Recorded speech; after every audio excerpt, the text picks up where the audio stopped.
सब कहते हैं कि मरने के बाद कुछ भी साथ नहीं जाता, सब यहीं का यहीं धरा रह जाता है। आदमी खाली हाथ आया था और खाली हाथ चला जाएगा, परंतु यह सत्य नहीं है। मनुष्य जब भी जन्म लेता या मरता है तो क्या क्या लेकर जाता है, यह सब हम इस वीडियो में जानेंगे। कृपया वीडियो को अंत तक देखें और चैनल को सब्सक्राइब अवश्य करें। विलंब न करते हुए आरंभ करते हैं।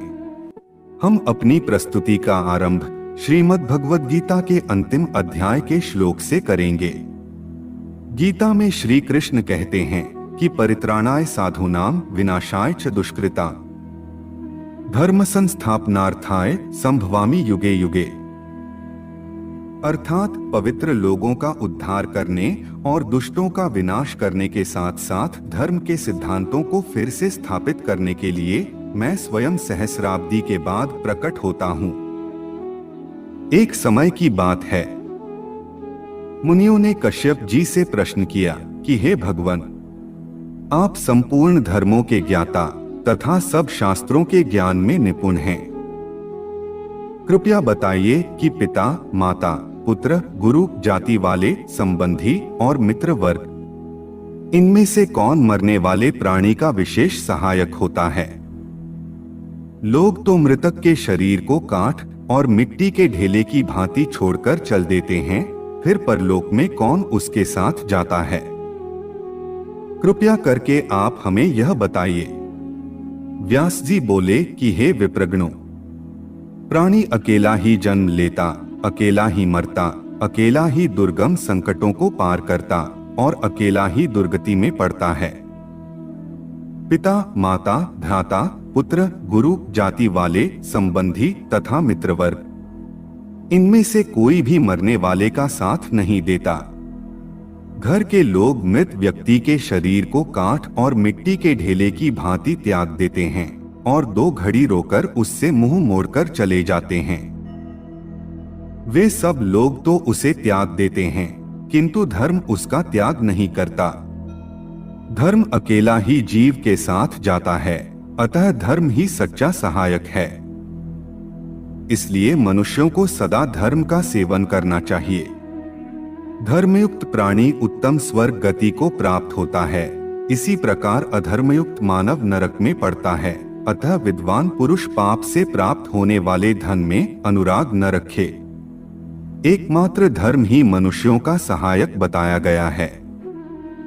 बहुत से शास्त्रों का ज्ञाता मनुष्य भी लोभ, मोह, घृणा अथवा भय से मोहित होकर दूसरे के लिए न करने योग्य कार्य भी कर डालता है। धर्म, अर्थ और काम, ये तीनों ही इस जीवन के फल हैं। अधर्म को त्याग कर ही इन तीनों की प्राप्ति करनी चाहिए।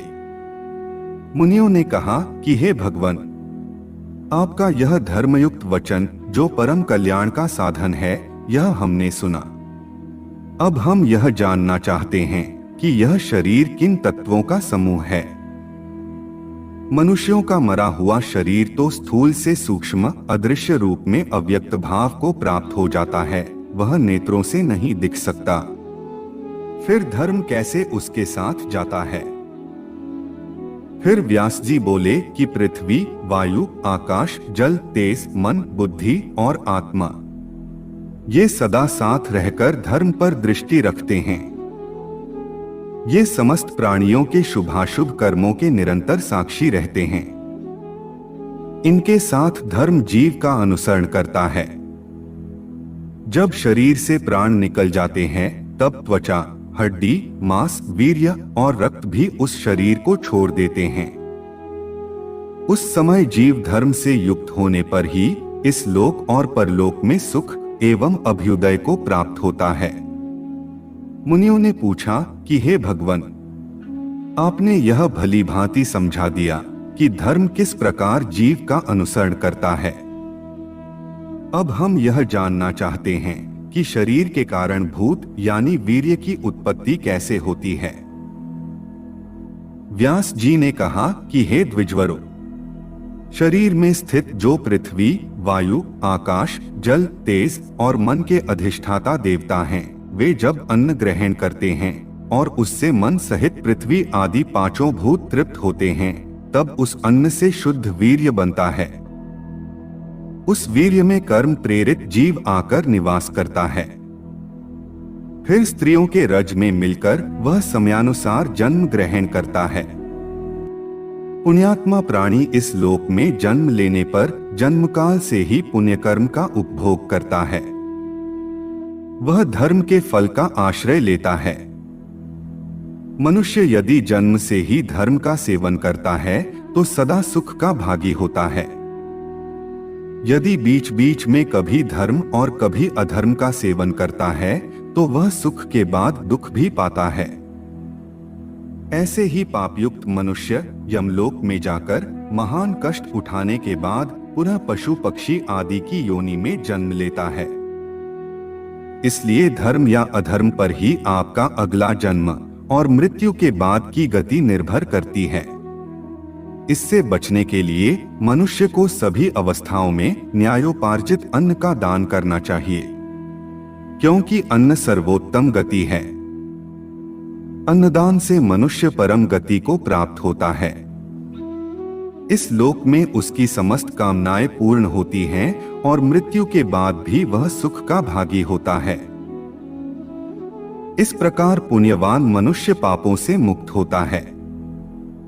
अतः अन्याय रहित अन्न का दान करना चाहिए। जो गृहस्थ सदा प्राणाग्निहोत्र पूर्वक अन्न भोजन करता है, वह अन्नदान से प्रत्येक दिन को सफल बनाता है।